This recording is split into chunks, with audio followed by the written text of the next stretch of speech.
IELTS speaking questions and answers about favorite TV program. How much TV do you usually watch? I don't watch TV regularly these days because I'm quite busy with my studies.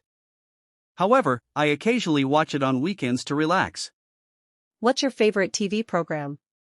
One of my favorite TV programs is BBC Earth.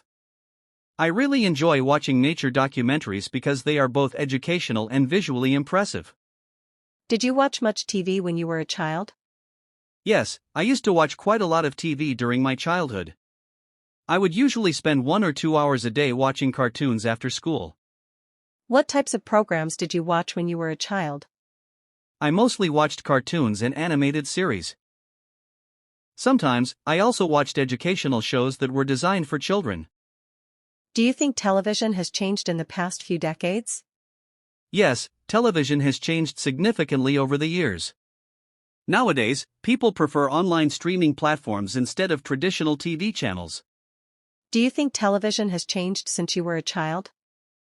Definitely, it has changed a lot. When I was younger, there were fewer channels, but now there are countless options and on-demand services available. Has television changed your life in any way? Yes, to some extent it has influenced me. It has helped me improve my English skills and broaden my knowledge about different cultures.